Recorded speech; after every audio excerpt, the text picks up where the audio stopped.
Hello friends, जय माता दी। कैसे हैं आप सब? दोस्तों, आज 20 सितंबर 2021 सोमवार का दिन और भादो माह की पूर्णिमा तिथि, इससे पितृपक्ष की शुरुआत हो रही है। और प्रत्येक वर्ष भादो माह की जो पूर्णिमा तिथि आती है, इससे ही अश्विन माह की अमावस्या तक यानी 16 दिनों तक पितृपक्ष माना जाता है। 16 दिनों तक चलने वाले इस पक्ष में पितृ ऋण से मुक्त होने के लिए परिवार के जो मृतक होते हैं, इनके निमित्त श्राद्ध करना जरूरी माना गया है। और श्राद्ध क्या होता है? जो कर्म हम श्रद्धा से करें, जो पूजन हम श्रद्धा से करें अपने पितृ के निमित्त, वही श्राद्ध कहलाता है। ऋषि पुलस्त्य के मत अनुसार जिस कर्म में दूध हो, गौ का घृत हो और शहद सहित सात्विक पकवान श्रद्धा पूर्वक पितृ के निमित्त, चाहे कौवे हो, गाय हो या ब्राह्मण को दिए जाएं, वही श्राद्ध कहलाता है। और इस बार पितृपक्ष में बेहद ही शुभ संयोग बन रहे हैं, बेहद कल्याणकारी योग। इसके बारे में डिटेल में बताऊंगी, लेकिन अभी जान ले सर्वार्थ सिद्धि योग, रवि योग, अमृत सिद्धि योग, इन सब के विशिष्ट संयोग बन रहे हैं। और इन शुभ संयोगों में पितृ का श्राद्ध करेंगे तो आपको सभी शुभ कार्यों में प्रगति होगी, वंश की वृद्धि होगी, परिवार में सुख शांति आएगी और समृद्धि आएगी। और मंगल कार्य करते हैं या कोई भी नया बिजनेस आदि करते हैं, उसमें अवरोध होता है, नौकरी नहीं मिलती है, इनमें अवरोध आते हैं, तो आपके सभी अवरोध दूर होंगे। इन शुभ योगों में अगर आप भी अपने पितृ के निमित्त तर्पण करते हैं, पिंड दान करते हैं, तो इससे आपके जीवन में किसी भी प्रकार का पितृ दोष है तो उससे भी मुक्ति प्राप्त होती है। कौन कौन से दिन कौन से श्राद्ध है, फटाफट देख लीजिए। पूर्णिमा का श्राद्ध 20 सितंबर से शुरू हो रहा है। एक बात का ध्यान रखें, ये ऋषियों के निमित्त की जाती है पूर्णिमा का श्राद्ध। कुछ लोग कहते हैं कि पूर्णिमा तिथि को ही शरीर शांत हुआ था हमारे पूर्वज का, या हमारे जो भी दादा दादी हैं, आदि पर दादा दादी हैं उनका। तो ये बात समझ लें, जो लोग पूर्णिमा की तिथि को जिनको दाग लगा है, उनका श्राद्ध भी अमावस्या को ही किया जाता है। पूर्णिमा के दिन सिर्फ ऋषि मुनियों के निमित्त श्राद्ध किया जाता है। पहला दिन पूर्णिमा का श्राद्ध है 20 सितंबर यानी सोमवार। दूसरे दिन प्रतिपदा यानी पहली तिथि का श्राद्ध है 21 सितंबर मंगलवार। तीसरे दिन यानी द्वितीय का श्राद्ध है 22 सितंबर बुधवार। चौथा श्राद्ध है तृतीय का 23 सितंबर गुरुवार। पांचवा चतुर्थी का श्राद्ध 24 सितंबर शुक्रवार। महाभरणी श्राद्ध है 24 सितंबर को। छठा दिन का पंचमी का श्राद्ध है 25 सितंबर। सातवां दिन का श्राद्ध है वो सीधा 27 सितंबर सोमवार को होगा, षष्ठी का श्राद्ध। 26 सितंबर को कोई भी श्राद्ध की तिथि नहीं है। 28 को सप्तमी का, 29 को अष्टमी का और मात्र नवमी का श्राद्ध। नवमी का जो श्राद्ध है वो 30 सितंबर को रहेगा। दशमी का श्राद्ध 1 अक्टूबर, एकादशी का 2 अक्टूबर, द्वादशी का जो भी द्वादशी का श्राद्ध होता है वो सन्यासी हो, यति हो, वैष्णव जनों का श्राद्ध होता है, वो 3 अक्टूबर को है। त्रयोदशी का श्राद्ध 4 अक्टूबर को, चतुर्दशी का 5 अक्टूबर और अमावस्या का श्राद्ध तिथि पितृ श्राद्ध, सर्व पितृ अमावस्या का श्राद्ध, पितृ विसर्जन जो होती है, महालया है, जो समाप्ति होगी पितृपक्ष की, ये सभी 6 अक्टूबर मंगलवार के दिन होगी। दोस्तों, देखा जाए तो सावन माह की जो पूर्णिमा होती है, इसके बारे में कभी डिटेल में बताऊंगी। पितृ पृथ्वी पर उसी समय से आ जाते हैं और जो नई नई कुशा घास की कपोलें होती है, हम लोगों ने कुशा ग्रहणी अमावस्या पर कुशा घास इकट्ठी की थी ना, इसीलिए की थी क्योंकि पितृ उनकी कपोलों पर विराजमान हो जाते हैं। और यमराज कहा जाता है कि हर साल श्राद्ध पक्ष में सभी जीवों को मुक्त कर देते हैं, जिससे वो अपने परिवार वालों के पास जाकर के तर्पण ग्रहण कर सके। और इसीलिए जब श्राद्ध पक्ष में या पितृ पक्ष में जो मनुष्य होता है, जातक होता है, वो अपने पितृ के नाम से दान करता है, तर्पण करता है, भोजन कराता है अपने पितृ के नाम का, तो उसे पितृ सूक्ष्म रूप से ग्रहण करते हैं। श्राद्ध के दिन पितृ श्राद्ध कराने वाले के शरीर में आत्माएं प्रवेश कर जाती है और ऐसा माना जाता है कि श्राद्ध के समय वो वहाँ किसी न किसी रूप में मौजूद रहते ही हैं। और नियम अनुसार अगर आप उचित तरीके से श्राद्ध करते हैं, उनको जल अर्पित करते हैं, तो वो श्राद्ध से तृप्त होकर अपने वंशजों को सपरिवार सुख और समृद्धि का आशीर्वाद देते हैं। श्राद्ध कर्म में जो भी मंत्र उच्चारित किए जाते हैं, आहुतियाँ दी जाती है, वो अपने साथ ले जाकर जो और भी जो आगे के पीढ़ियों के पूर्वज हैं, आपके पितृ हैं, हमारे ग्रंथों में क्या है, 3 पीढ़ियों तक का श्राद्ध करने का विधान बताया गया है ना। 3 पूर्वज कौन कौन वे, पिता, दादा और परदादा, ये 3 देवताओं के समान माने जाते हैं। पिता को वसु के समान माना जाता है, रुद्र देवता को दादा के समान और आदित्य देवता को परदादा के समान माना जाता है। और श्राद्ध के समय यही जो तीनों होते हैं पूर्वजों के प्रतिनिधि माने जाते हैं, यानी आपकी जो 7 पुश्तक के पितृ हैं उनकी मुक्ति हो जाती है। पितृ का जो निवास है वो चंद्रमा के ऊर्ध्व भाग में बताया गया है और ये आत्माएं मृत्यु के बाद 1 साल से लेकर के 100 साल तक मृत्यु और पुनर्जन्म के बीच में स्थित रहती है। पितृलोक के जो श्रेष्ठ पितर होते हैं उनको न्यायदात्री समिति का सदस्य माना जाता है और यमराज की गणना भी पितृ में होती है। जो भी है, आपको पितृ के निमित्त कर्म करना चाहिए, श्राद्ध कर्म करना चाहिए, दोपहर के समय करना चाहिए। 3 मुहूर्त श्रेष्ठ होते हैं, पहला कुतुब मुहूर्त, रोहिणी मुहूर्त दूसरा, और तीसरा अपराह्न काल। ये श्राद्ध प्रोष्ठपदी कहलाते हैं और इन पूर्वजों के लिए किया जाता है जिनकी मृत्यु पूर्णिमा पर हुई हो, परंतु पूर्णिमा के दिन घी का दान व उपयोग मना है। और पूर्णिमा श्राद्ध करने से सर्व इच्छाएं पूर्ण होती है, मनोरोग दूर होते हैं, सांसारिक सुख प्राप्त होते हैं। श्राद्ध के 15 दिनों में आप कम से कम 15 दिन जल से तर्पण ज़रूर करें रोज। और कहा जाता है कि चंद्रलोक के ऊपर और सूर्यलोक के पास जो पितृलोक है वहाँ पर पानी की कमी होती है और जब हम जल के तर्पण करते हैं तो पितृ की प्यास बुझती है, वरना पितृ प्यासे ही रह जाते हैं। इसलिए आपको इस दिन उनके निमित्त उपाय करना चाहिए। आप चाहें तो अपने घर के दक्षिण दिशा में दक्षिण मुखी होकर के एक सफ़ेद कपड़ा बिछा लीजिए, उस पर आप अपने पितृ की फ़ोटो आदि भी रख सकते हैं और पितृ यंत्र चाहे तो रख सकते हैं और नारियल स्थापित करें। श्राद्ध में 7 चीज़ें बहुत ज़रूरी होती है। एक तो कुतुब काल यानी कि दिन का जो 8वां मुहूर्त होता है, इसमें आपको पूजन करना चाहिए। दूध, गंगाजल, शहद, टसर का कपड़ा, दौहित्र और तिल। कहा जाता है आप 1 तिल का भी दान करते हैं पितृपक्ष में तो ये 32 सेर स्वर्ण तिलों के बराबर होता है। अगर आप जनेऊ पहनते हैं तो यज्ञोपवीत जो है उसको दाहिने कंधे से लेकर बाईं तरफ कर लीजिए।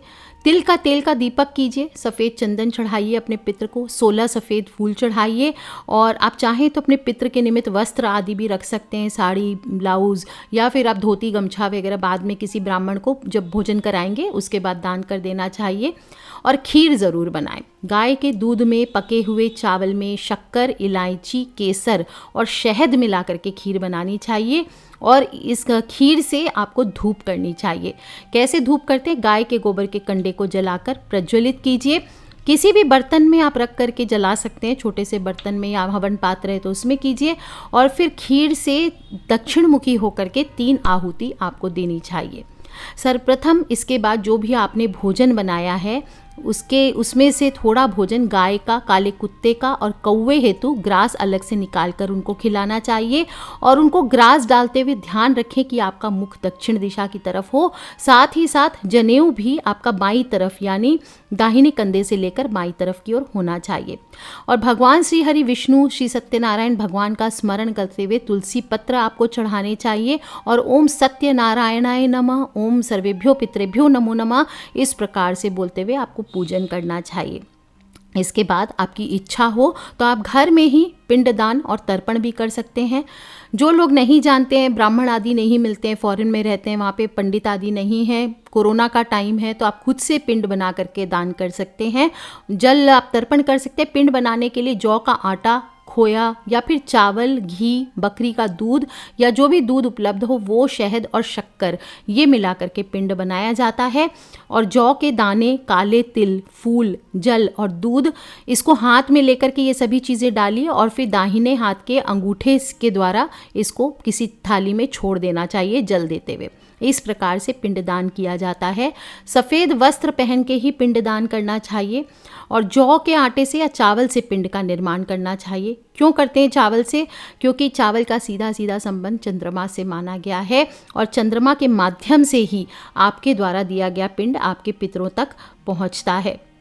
इसी तरह से आटा भी सफ़ेद होने के कारण चंद्रमा का ही कारक माना गया है। इसके बाद पिंड को हाथ में लेकर के आपको इदम पिंड, पितर का नाम लेते हुए, तेभ्य स्वधा ये बोलते हुए पिंड को अंगूठा और तर्जनी उंगली के माध्यम से छोड़ना चाहिए जल देते हुए। इस तरह से कम 3 पीढ़ी के पितर का पिंडदान करें। क्या बोलेंगे? इदम पिंड तेभ्य स्वधा।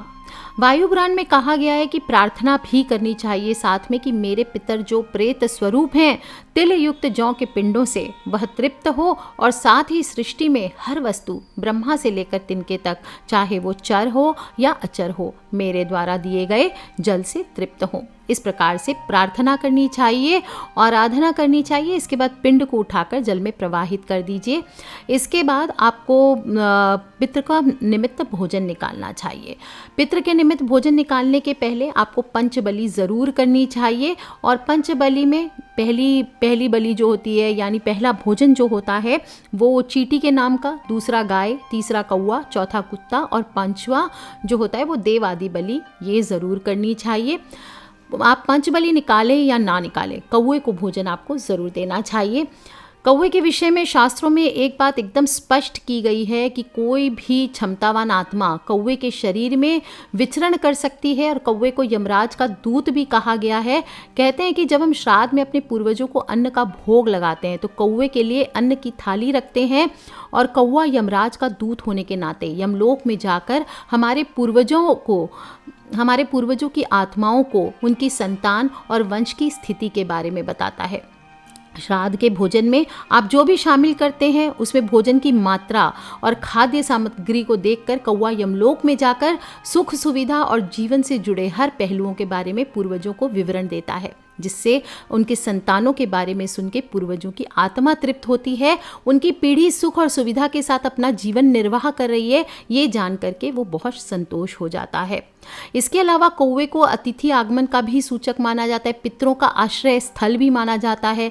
कहते हैं जो कई सारी पुण्य आत्माएं होती है पितृ की, वो कौवे के रूप में जन्म लेकर उचित समय और गर्भ का इंतजार करती है। जब भी प्राण निकल जाते हैं तो सबसे पहले आत्मा कौवे का रूप ही धारण करती है। इसके पीछे दूसरी एक कथा भी आती है कि इंद्र के पुत्र जयंत ने ही सबसे पहले कौवे का रूप धारण किया था। त्रेता युग की बात है ये। तब भगवान श्री राम ने अवतार लिया और जयंत ने कौवे का रूप धारण कर माता सीता के पैर में चोंच मारी थी। तब भगवान श्री राम ने तिनके का बाण चला करके जयंत की आंख फोड़ दी थी। तब उसने अपने किए की माफ़ी मांगी और राम जी ने उसे ये वरदान दिया था कि तुम्हें अर्पित किया गया भोजन पितरों को मिलेगा। तभी से श्राद्ध में कौवों को भोजन कराने की परंपरा है। इसी कारण कौवों को ना तो मारा जाता है, ना किसी रूप में सताया भी जाता है। और पुराणों में ये भी वर्णित है कि कौवे ने अमृत चख लिया था, इसलिए इस पक्षी की कभी भी स्वाभाविक मृत्यु नहीं होती है, ना ही बीमार होता है, ना कभी बुढ़ापा आता है। और कहा जाता है जिस दिन कौवे की मृत्यु हो जाए तो उसका कोई भी साथी भोजन नहीं करता। हमेशा इसकी मृत्यु आकस्मिक ही होती है, क्योंकि कौवा अतृप्तता का प्रतीक है और इसलिए पितर की तृप्ति के लिए अतृप्त को भोजन कराकर उसे तृप्त कराने से कौवे का श्राद्ध पक्ष में महत्व मनाया गया है। कौवे को भोजन देने के बाद ब्राह्मण को भोजन जरूर कराएं और फिर यथाशक्ति दान दक्षिणा दे करके आपको उनको वस्त्र आदि गिफ्ट करके इसके बाद आपको भोजन करना चाहिए। कुछ लोग दक्षिणा का महत्व नहीं समझते हैं। आपको बता दूं, यज्ञ की पत्नी दक्षिणा मानी गई है और हमेशा जब भी आप कोई पूजा पाठ करते हैं, दान करते हैं तो दक्षिणा ज़रूर देना चाहिए। और चाहे श्राद्ध भी करते हैं तो नहीं तो श्राद्ध का फल आपको नहीं मिलता है।